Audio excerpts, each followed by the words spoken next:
You can tell everything about a man by how he speaks to those who can do nothing for him.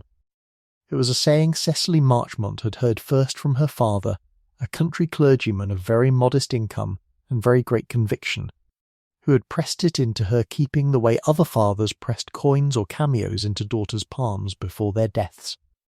He had died when she was 19, leaving her with that aphorism, an unfinished sampler of pale blue thread, and debts that swallowed the rectory before the grass had grown over his grave. The saying was all she had carried into service. She had carried it for 11 years, and in 11 years she had found it to be true without exception. It was the most reliable instrument she possessed, and she trusted it the way a navigator trusts a compass. Not because it was infallible, but because it was consistent, and consistency in an uncertain world was worth more than most things the world cared to offer. She was 30 years old in the autumn the Duke of Ashfire came to Thornfield Park. 30. And a companion. The two facts together formed a kind of sentence, the sort passed quietly by the world over women who had neither beauty enough to make a brilliant match, nor connections enough to make a modest one. She was not precisely plain. Her eyes were grey and steady, her figure slight, her manner composed in the way that women in her position must be composed or break entirely. Her hair was an ordinary brown that did well enough in candlelight, but made no particular impression by day.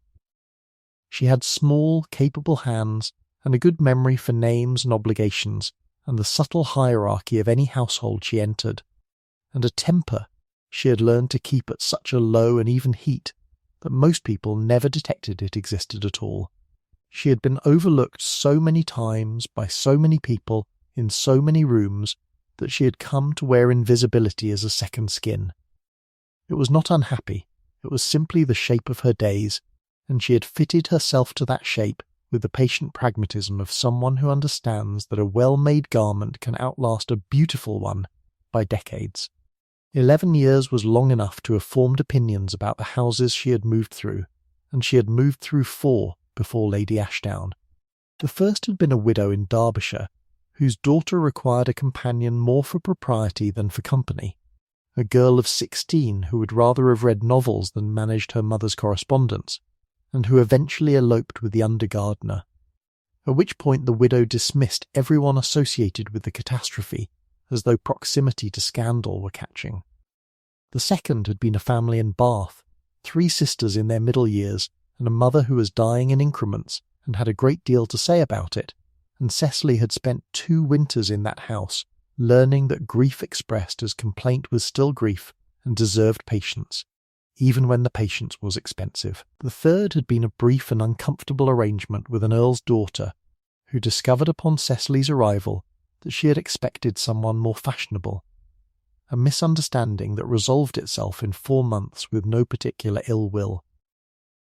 Then Lady Ashdown, and 6 years of service to a woman who was difficult in the specific and predictable ways that made her manageable, and who ran a household with sufficient competence that Cecily's work was actually the work it appeared to be, rather than the quiet management of chaos that 3 of her previous positions had required. Her employer was Lady Winifred Ashdown, Baroness Thornfield, 44 years old, widowed, and magnificent in the manner of a woman who had decided at some point that magnificence was the only posture worth the sustained effort. Lady Ashdown had been beautiful at 20, and was still beautiful at 44, having treated her appearance as a professional matter rather than a gift, attending to it with the same practicality she brought to estate management. She was not unkind, precisely, she was preoccupied.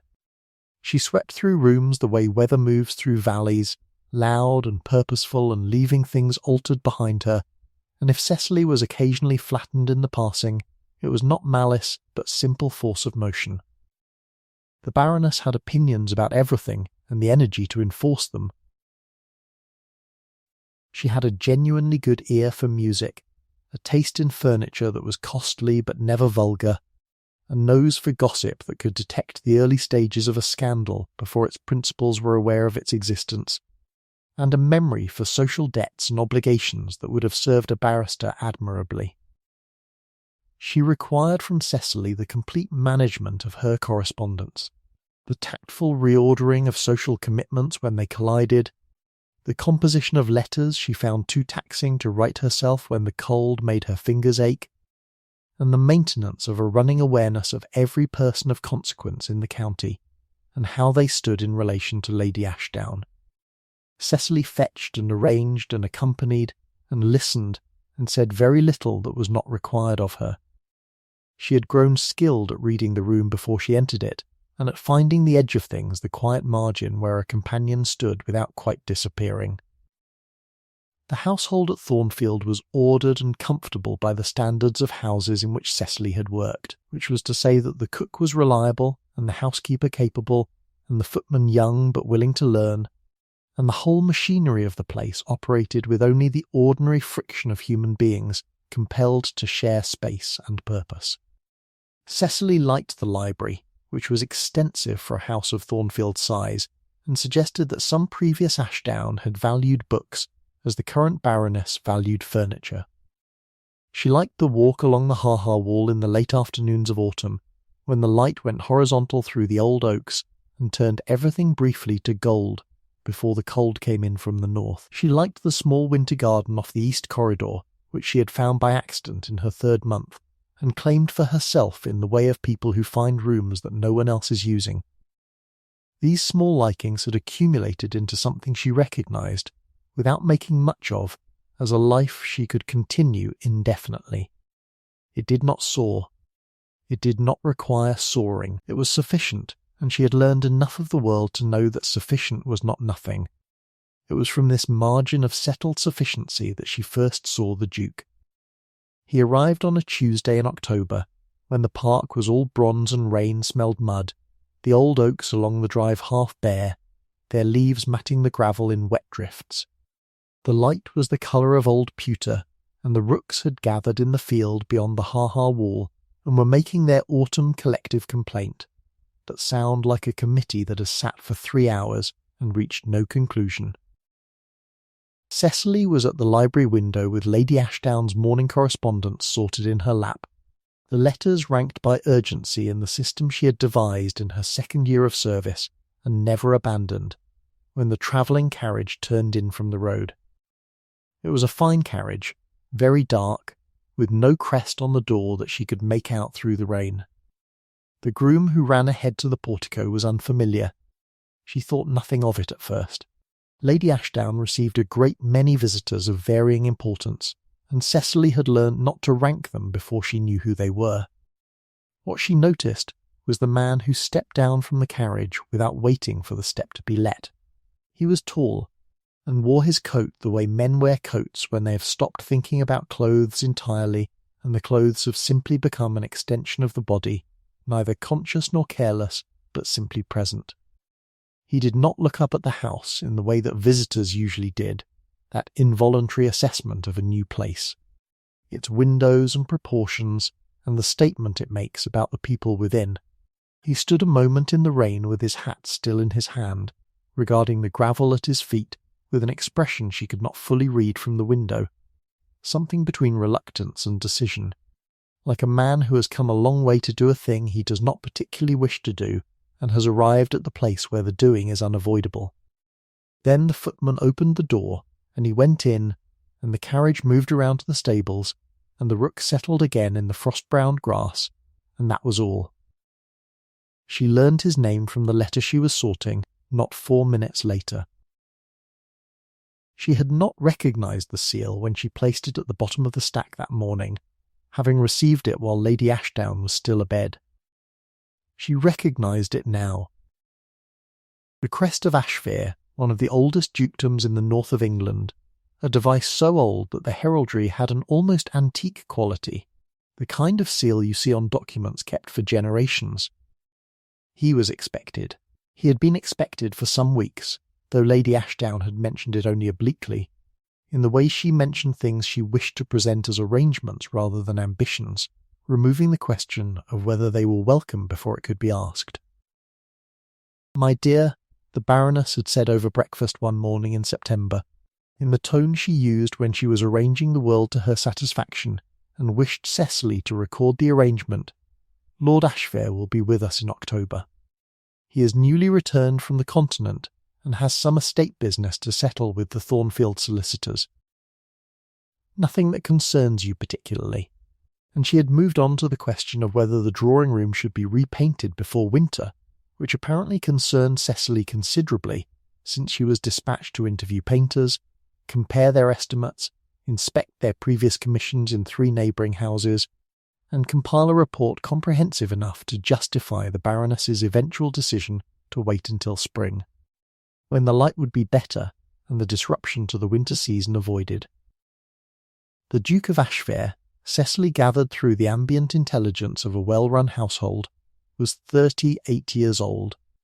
He had inherited at 26 following the death of his father and elder brother in the same fever within a fortnight of each other, a loss so swift and double that it had apparently remade him overnight from a second son with modest expectations into a man carrying an estate of considerable size and the full weight of a line that needed continuing. He had served 2 years with the cavalry in his late 20s, for reasons the household debated variously, some holding that he had gone for love of soldiering, others that he had gone to put distance between himself and a grief that no amount of estate management could fill. He had not married, which the household staff found most interesting and which Cecily found least surprising. Men like that did not marry until they were ready, and sometimes not even then. They lived in the long interior siege of their own requirements and waited for something to move them, and in the meantime the estates waited, and the heirs did not come, and the solicitors aged attempting to arrange proximity with suitable women, and nothing came of the arrangements. She filed this in the same place she filed most things she thought about and could not use. He did not see her, that first day. She was near the bookcase at the edge of the entrance hall when he crossed it the following morning, and he passed within 6 feet of her without a glance. She was quite accustomed to this. She noted his height and the deliberate, unhurried quality of his movement, upright without military stiffness, precise without effort, and went on with her morning. The week that followed established a pattern. Lady Ashdown glittered at dinner, at which Cecily did not sit, having her meals in the smaller room adjacent to the kitchen that was technically called the housekeeper's parlour, though no housekeeper had used it in years. It had become, over the course of Cecily's tenure, simply the room where she spent the hours she was not needed. The Baroness entertained the Duke in the drawing-room after dinner with the candlelight very well managed for the purpose, and took him riding along the estate margins on the dry afternoon, and showed him the gallery with its portraits of Ashdown ancestors and the Folly by the Lake, which had been fashionable once, and now merely sat in the November reeds looking like an error in stone that no. One had got around to correcting. Cecily heard all of this second-hand from the maid who laid the fires, supplemented by what she could observe in the brief passages through corridors and doorways that her duties required. She observed that the Duke answered Lady Ashdown's considerable conversational energy with a composure that was not quite warmth and not quite its absence. Something more like genuine attention. He was listening. He was not being carried away. She observed that he was courteous to every member of the staff she saw him address, quick and direct, without the performance of condescension that some men of his rank still maintained as though they had been instructed in it, and had not since been given reason to revise the lesson. He held the door for the young footman carrying a laden breakfast tray. He thanked the kitchen girl who brought his horse water without requiring her to wait to be dismissed. He gave his instructions once, and did not repeat them with additions. She filed these observations without knowing precisely why. Perhaps because her father's saying was on her mind. Perhaps because 30 years of watching rooms had given her no other instrument for taking the measure of people, and this particular man kept measuring well, and that was the kind of thing she noticed. On the 9th day he spoke to her. She was in the small winter garden off the east corridor. The room had been built for a previous Lady Ashdown, who had kept exotic plants, and whose death had left it cold and glass-walled, and pleasant in the way of spaces emptied of their original purpose, but not yet reassigned to another. The bay trees in their pots remained, thick-stemmed and dark-leaved, indifferent to the cold. The heating from the adjacent corridor leaked through the inner wall sufficiently to prevent the room from freezing without making it warm. Lady Ashdown avoided it because the northeast morning light was not flattering to her complexion, and the household staff came here only once a fortnight to water the bay trees.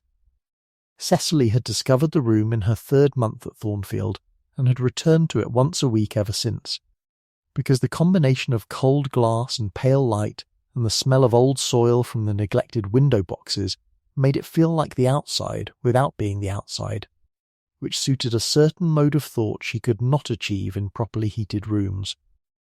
She had been sitting for perhaps 20 minutes with her notebook open, drafting Lady Ashdown's response to her cousin in Bath, which required careful calibration of warmth to avoid encouraging a visit the Baroness had privately described as a prospect of limited appeal, when she heard the garden door open and close.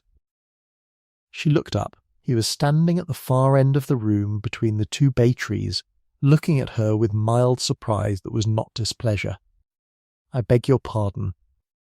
He inclined his head slightly. "I was told this room was generally unoccupied. It usually is." Cecily began gathering her papers. "I will move to another room." He raised one hand, less a gesture than a gentle staying of motion. "There is no need. I came only for the quiet. I imagine you came for the same reason." She was not accustomed to having her reasons identified, much less accurately, by anyone above the station of a housemaid. The people in whose houses she had served tended to assume that companions were where they were because their employers required it. He had identified her purpose without effort or ceremony, as though it were obvious, and was proposing they share the room on the basis that they shared the motive. "I have some letters." She returned to her notebook. "Then I will sit here and disturb neither your letters nor your quiet." He crossed to the bench along the south window, the one with the faded cushion embroidered badly with a hunting scene, the colours worn to brown and grey, and sat with his back to the glass and a book he had been carrying that she had not previously noticed. She returned to her drafts. He read. The light moved slowly across the glass floor tiles. A pigeon settled on the roof above and walked along the ridge and went away.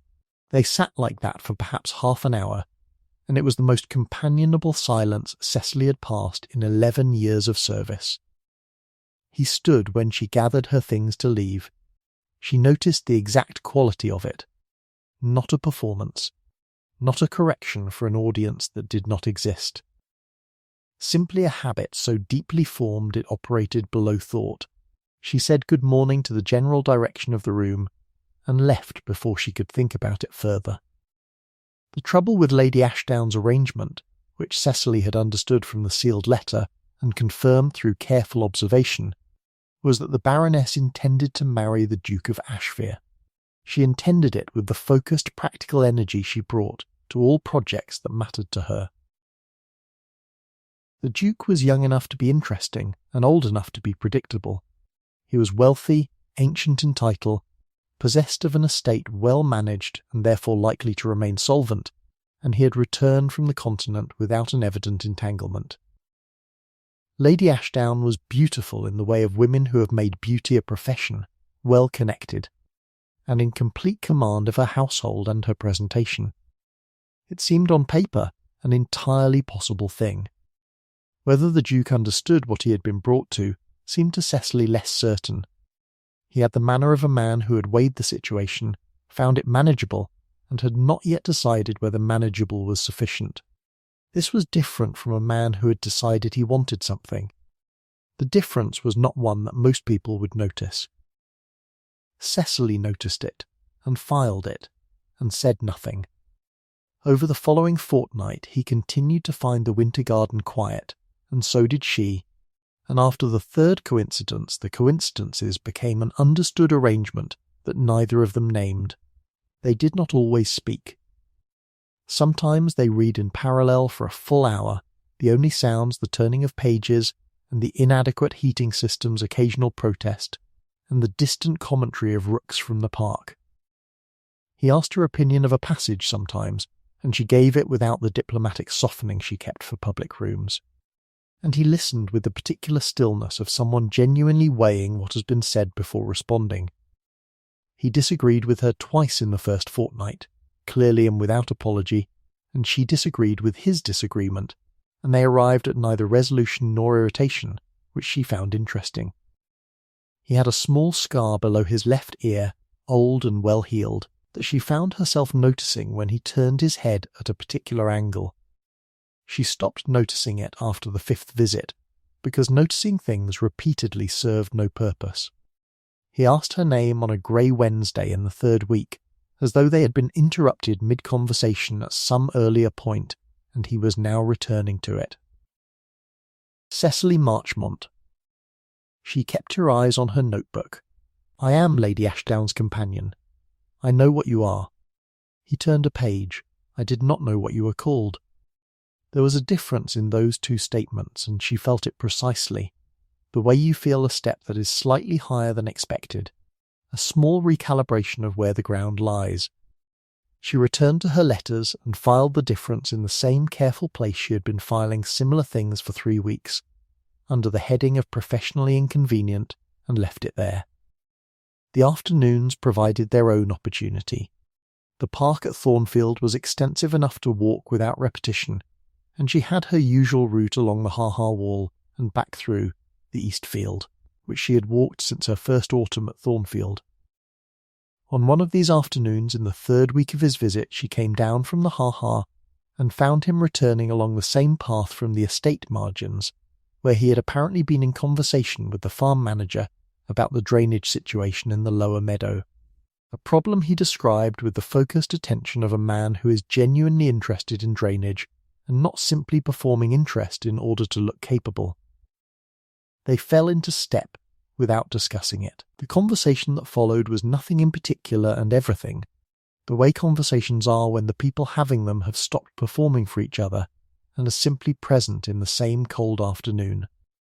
They walked together 4 more times before December, once in a light rain that neither of them mentioned, once in a cold so clear and sharp that the park looked like something printed rather than grown. He talked about the estate at Ashfair in the matter-of-fact way that men talk about places they are responsible for and have stopped sentimentalising. The drainage problem in the East Field, the question of the home farm's crop rotation, a quarrel between the steward and the head groom that had been running for 2 years without resolution. She told him about the Norfolk rectory and her father's extraordinary private library, built on a clergyman's annual income by systematic and unembarrassed preference of books over everything else a clergyman might reasonably have purchased instead.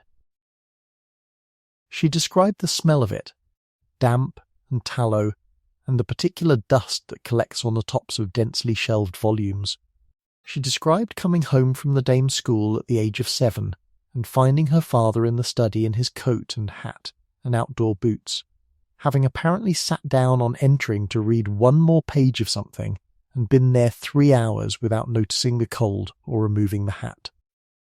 The Duke walked with his head slightly bent, watching the path, and said he would have liked to meet a man who chose books over horses. He would have found you extremely disappointing, she said, given your stables. He looked at her sidelong. The almost smile appeared, unguarded and not managed, and it stayed with her for the rest of the afternoon in a way she found professionally inconvenient and did not particularly try to address, because addressing it would have accomplished nothing useful, and she was a practical woman. She did not tell Lady Ashdown about the winter garden or the walks. The garden was within her liberty. The walks were within her liberty. Nothing had occurred that required reporting, but she knew with the quiet certainty of 11 years reading households that Lady Ashdown would find the repeated coincidence of location and company unsatisfactory, and she had no wish to displace the Duke from the one room in the house he had found for his own peace, and the reason she had for not wishing this was something she examined carefully once, and then did not examine again. Mrs. Rowena Fell arrived at the end of November. She was Lady Ashdown's cousin, which meant she had rights of stay and conversation that a visitor of any other connection would not have possessed, and she exercised them without restraint. Mrs. Fell was not malicious, probably. She was the kind of woman who entered rooms to find the most interesting thing in them, and who could not pass two people without wanting to know the exact arrangement of their feelings for each other, and then share that knowledge with whoever would react to it most visibly. She had the instincts of a retriever that has found something in the long grass and brings it to the nearest person of consequence without considering whether it is the kind of thing they wish to have retrieved. She came into the winter garden on a Thursday morning looking for the scissors kept in the basket near the east door. She noticed Cecily at the bench with her notebook. She noticed the Duke 5 minutes later when he came through the corridor door. She stood in the opening between the two rooms for a moment with the scissors in her hand and an expression of composed and pleasurable interest on her face. The expression of a woman who has just confirmed something she had suspected and is deciding exactly what to do with the confirmation. "How charming," she said, to no one in particular, and went away. Nothing happened immediately. It was the nature of such things to gather for a time before they broke. Lady Ashdown said nothing to Cecily that evening, nor the next morning, nor the morning after that. Cecily continued her work. She drafted letters and selected fabrics, and accompanied the Baroness to the village on Tuesday for the charitable committee, at which Lady Ashdown was magnificent about the proposed new well, and Cecily took notes and said nothing. The Duke said nothing when they passed in the entrance hall on Wednesday, 2 housemaids behind him and no space for privacy. The winter garden continued as it had always been. She noted, though she kept the noting brief, that on the Thursday following Mrs. Fell's arrival he stayed in the garden somewhat longer than usual, as though the quiet had become more necessary, and he was reluctant to leave it for what waited outside. Lady Ashdown's campaign continued through November. There were intimate dinners, rides that required the Baroness's guidance through the eastern wood, a musical evening at which Lady Ashdown played with genuine and considerable skill, and fixed the Duke with a look across the room that had brought stronger men to the question of matrimony before the programme concluded. The Duke was not brought to the question of matrimony. He was courteous and attentive and entirely pleasant, and gave nothing away, and Cecily watched from the edge of the music room and thought about her father's saying, and wondered whether the Duke had a version of his own. The conversation she had been waiting for came on a Thursday in December.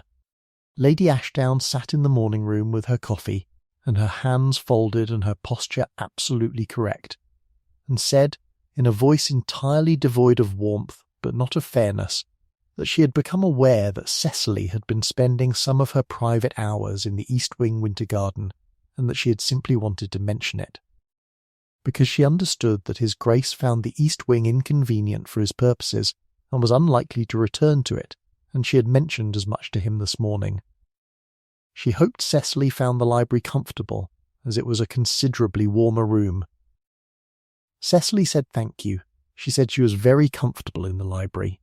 She gathered the morning's correspondence and withdrew with perfect composure, and stood for a moment in the corridor with her back against the wall and the letters against her chest, until the feeling that the floor had moved slightly had settled back into stillness. Then she went to the library, which was colder than the winter garden, and gave on to the north drive and had no bay trees and no bench with a badly embroidered hunting scene, and sat down and wrote 4 letters in her best hand, and did not think about anything at all. He did not come to the winter garden the following day. Nor the day after. She had not expected him to. Lady Ashdown had been clear and had spoken to him directly, which was her prerogative, and there was no world in which a duke continued frequenting a room with a companion against the explicit management of his hostess. This was how things worked. She had always understood how things worked. Understanding how things worked had been her primary professional qualification for 11 years, and she was very good at it. He came to the library on the 4th day. He arrived at 11 when she was usually alone, and sat across the table where she was drafting Lady Ashdown's response to the County Society invitation, and looked at her for a moment without speaking. "Lady Ashdown tells me you have requested a change of rooms for your private hours." He set one hand flat on the table beside him not reaching toward her, simply placing it. Cecily set her pen down carefully. That is one way to describe it. What would be another? She looked at him directly. Outside, rooks called once from the oak at the park's corner and fell silent. I think that I was moved, as one moves a piece of furniture placed inconveniently.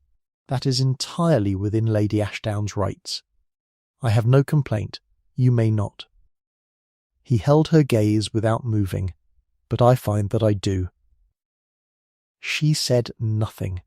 It was the most dangerous kind of silence, the kind that could mean anything and therefore required her to mean nothing at all, because she was the one who could least afford for it to mean something. Miss Marchmont, her name in his voice, weighted exactly right. I should tell you something, and I ask you to take it in the spirit intended, which is entirely plain, and without any intention of putting you in a difficult position. He paused. I came to Thornfield at my solicitor's suggestion.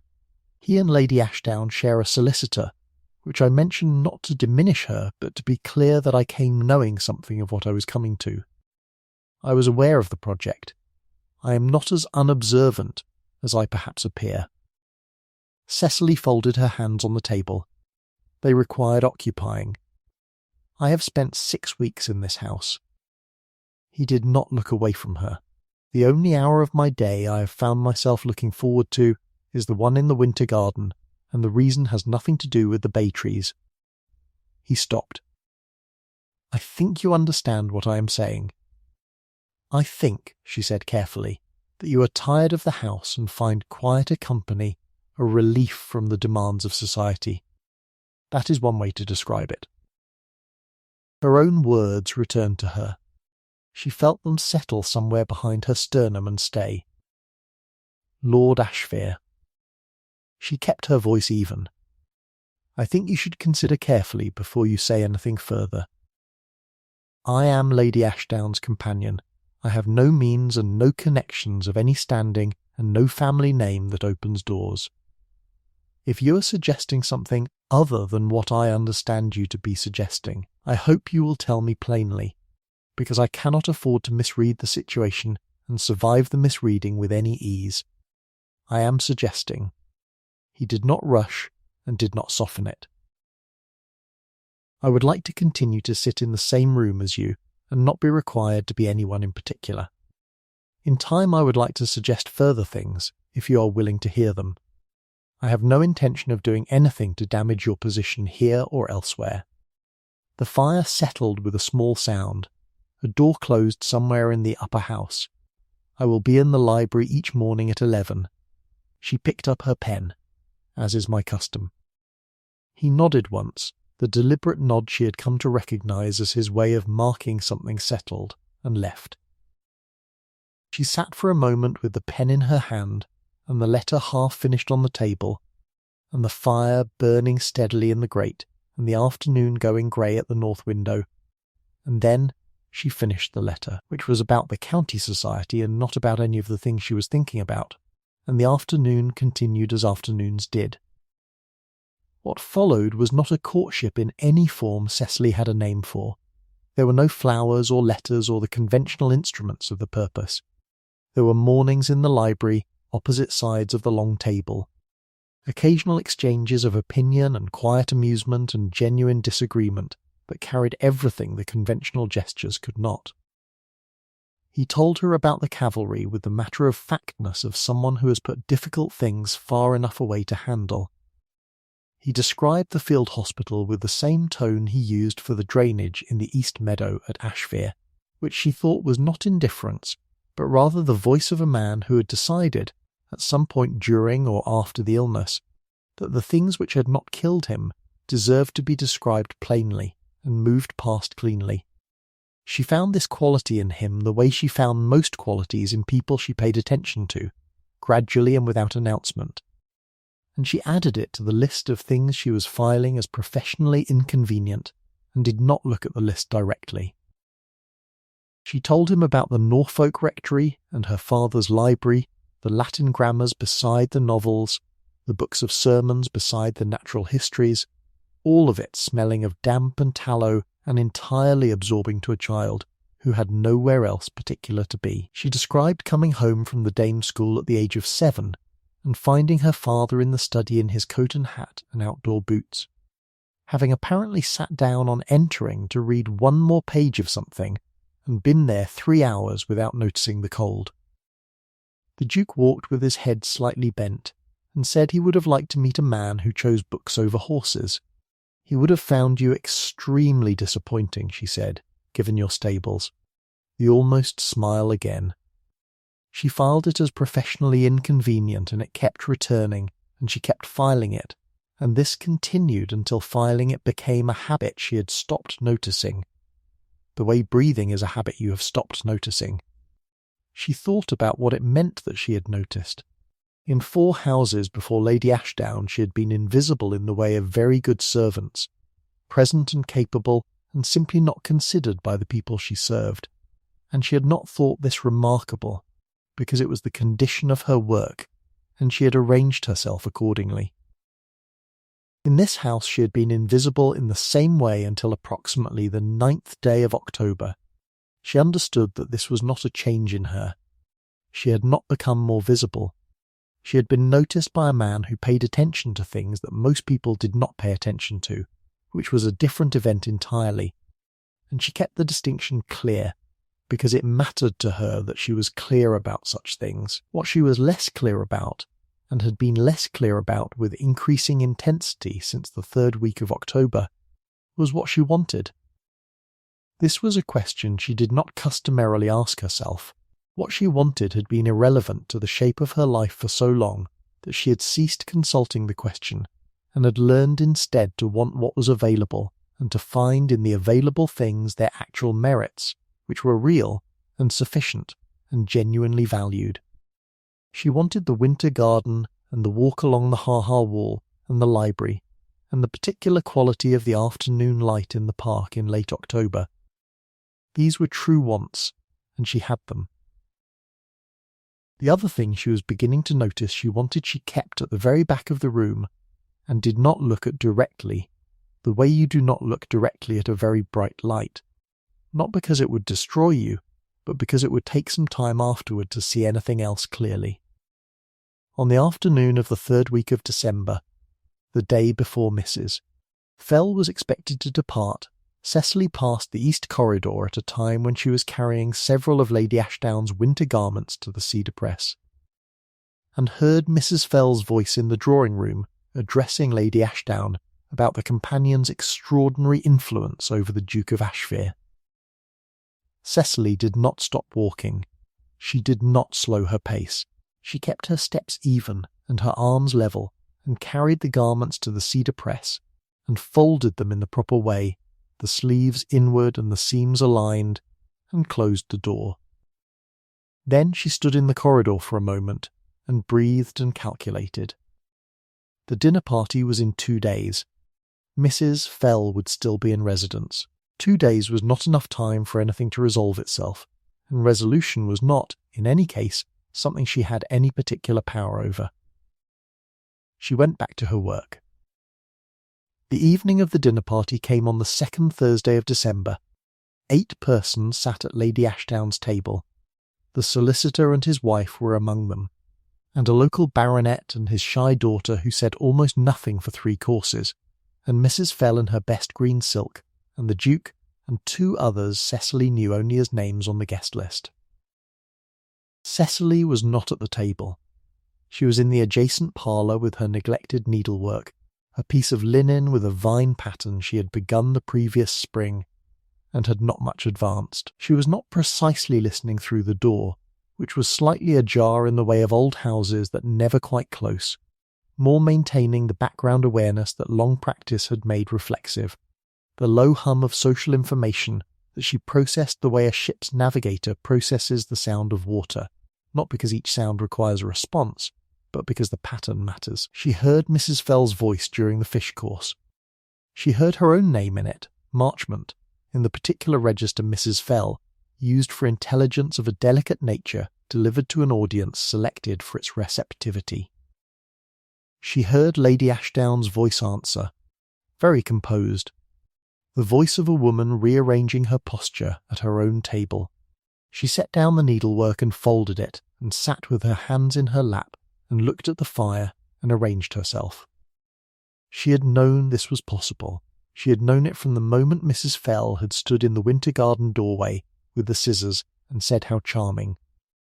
She had known it from before that, from the first afternoon in the library, because she had learned to know things early so that she had time to prepare before the impact. She prepared now. She found the ground under her feet and stood on it and checked that it was solid. She had risen and taken 3 steps toward the corridor door when the dining room door opened.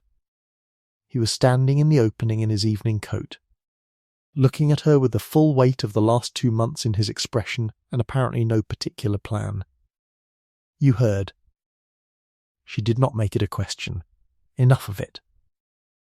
Then you understand that Mrs. Fell has described, with whatever accuracy or embellishment she chose, the nature of our acquaintance, and that Lady Ashdown has heard it at her own table with 8 persons around it, which is the worst possible arrangement for such a thing. Yes, he stood where he was. You should go back. I should. He did not move. Miss Marchmont. I have been at that table for 3 hours deciding whether to tell you something, and I have now run out of time in which to decide, so I will simply tell you. The fire was low. A clock gathered itself to strike the 1/4 hour. I came to Thornfield because my solicitor believed Lady Ashdown and I were a practical match. He did not look away from her. He was not wrong that we are, on paper, precisely that. I intended to assess the situation, and in all likelihood to allow it to proceed, because I am 38 years old, and I have delayed long enough, and the estate requires an heir, and those facts have not changed. He stopped. The fire settled with a small soft sound. And then I spent 6 weeks sitting across a table from you, and walking in a park that is not my park, and I find, on honest examination, that I cannot allow the situation to proceed. Not because the arrangement is wrong, or because Lady Ashdown is lacking in any quality one could reasonably require, but because I have come to the conclusion that I am in love with you, and that marrying in full knowledge of that fact would be a dishonesty to everyone involved, including her, which she does not deserve. The clock struck the 1/4. She stood in the parlour with the needlework basket at her feet, and her hands empty and 30 years of practical sense, presenting a comprehensive and thorough case against what she was currently feeling, which was precisely what she had spent 11 years pressing flat and keeping there. "You are telling me this," she said, "while 8 people are waiting for you at the table. I am, and you expect me to do what with that information?" He looked at her. For the first time in 2 months she had the clear sense that he did not know precisely what he was doing, that the composure had given way to something more fundamental and less managed, and he was simply standing in a room being honest with spectacular timing and apparently no regret about it. "I expect nothing." The words came steadily. "I wanted you to know. Because I could not sit at that table and listen to Mrs. Fell describe you as a problem to be managed and say nothing. I am not asking you to say anything. I am aware that a declaration from a man of my position is not simply a welcome thing when the person being declared at has no position from which to receive it without complicated consequences." Cecily looked at the dying fire. Then she looked at him. "Go back to the table. We will speak tomorrow." He went. The door closed. She stood in the room for a long time after, feeling the ground carefully under her feet, checking where it was solid and where it had shifted. The ground had shifted substantially. She had not prepared for the ground to shift substantially, which was unusual, because she prepared for most things. She found, holding herself very still and checking her own condition with the same practical care she brought to everything, that she was not entirely against the shifting. She went to bed with this, and held it at arm's length for the better part of the night, and arrived at morning having slept approximately 4 hours, and felt, in spite of this, unusually clear. Lady Ashdown sent for her at 9. Cecily came with the account books because she had thought if she came prepared for ordinary work, it would be easier to conduct what followed as ordinary work. The Baroness was at the window with her morning coffee, looking out at the park where the frost had come in the night and turned everything white and silver and completely still. She did not turn when Cecily entered. "Mrs. Fell spoke to me last night." The Baroness's voice was quiet and entirely composed, which cost something. "I know. Did you know she would?" "I thought it possible." From the day she came into the winter garden. A long pause. The frost lay even and unmarked across the park. He came back to the table. Lady Ashdown kept her eyes on the park. He was entirely civil for the remainder of the evening. He said nothing to me and I said nothing to him. There was something in her voice that was not quite hurt and not quite anger, something more like the long exhale of a woman who has been presented with information she already possessed and has been waiting to receive officially. "I do not blame you. I find I wish I could, because it would be simpler, but I cannot honestly place the fault on a woman who spent 2 months being entirely discreet and obviously uncomfortable about it." Cecily stood with the account books and the frost outside and the Baroness's profile against the winter light, and thought about what it was to be this woman, to have built all this, and to have it remain insufficient against something as arbitrary as the direction of a man's attention, and felt for her a sympathy that was genuine and not pity. "I am not going to dismiss you," Lady Ashdown said. "I want you to know that clearly and first." The tension in Cecily's shoulders released so suddenly she gripped the account books harder to have something to hold. "Thank you. I think you should speak to him." The Baroness turned from the window at last and looked at Cecily with a measuring expression that was not without warmth, and that cost her something, and that Cecily thought she would remember for a very long time. "I think you know as well as I do that the situation will not resolve in my direction, regardless of what you do or don't do. And I would prefer the whole business settled before Christmas because I have guests coming at the new year and I require this house to function properly." He takes his horse out at 8 and returns by 10. "You have approximately 20 minutes if you go now." She met him where the East Park opened onto the ha-ha wall, where the frost lay thick on the grass, and her breath came in clouds as she climbed the rise. He had seen her coming from some distance, and had dismounted, and was standing at the top of the rise with the reins in one hand, waiting without making production of the waiting. The horse stood quiet beside him. The bare hornbeam at the field's edge was very black against a sky of pale and colourless winter light. She came up the rise and stood in front of him with the cold between them. "You told me last night that you are in love with me." "I did. I want you to know that I have considered the situation very carefully, as I am incapable of not considering things very carefully, and I have arrived at the following." He waited, perfectly still. "I have spent 11 years becoming excellent at disappearing." She kept her eyes on his. "And I find I have no interest in disappearing any further. I have spent 11 years telling myself that the shape of my life is fixed, which it appeared to be, and I have been wrong about very few things in my life, but I think I have been wrong about that." She looked at him directly in the cold clear light, with the frost on the grass around them, and her breath visible, and her hands cold inside her gloves. "I am telling you this because you were honest with me, and I am trying to return the honesty. Not because I have any clear picture of what comes next. Neither do I." Something shifted in his expression, something that had been held carefully releasing. "I find it matters less than I expected."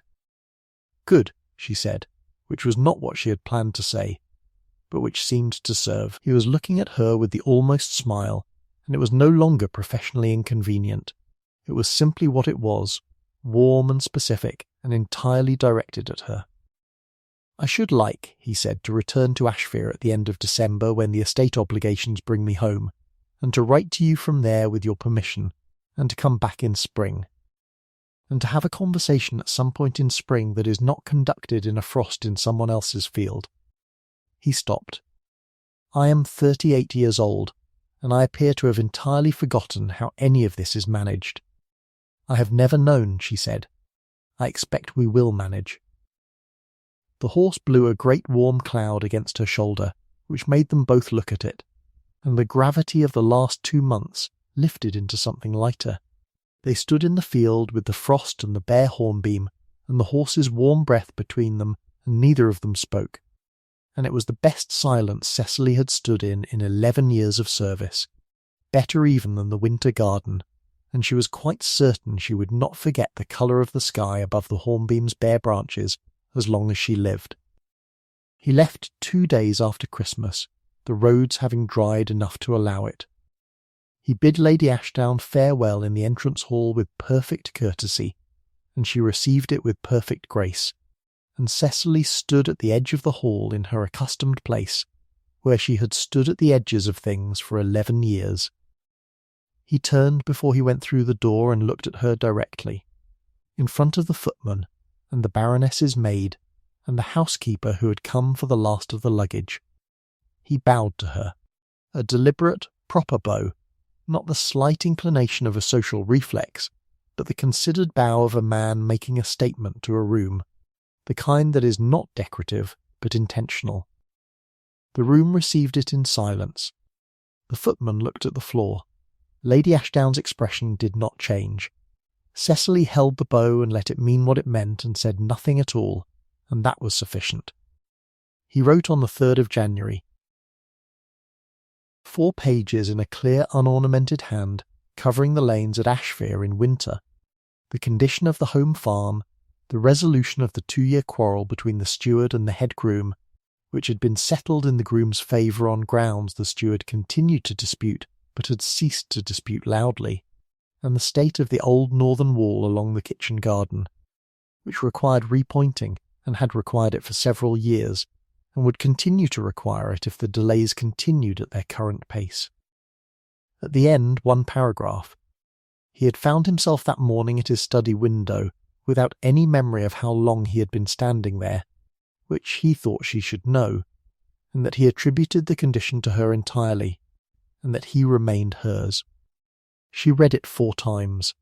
Her reply ran to 3 drafts and covered her views on the management of household quarrels.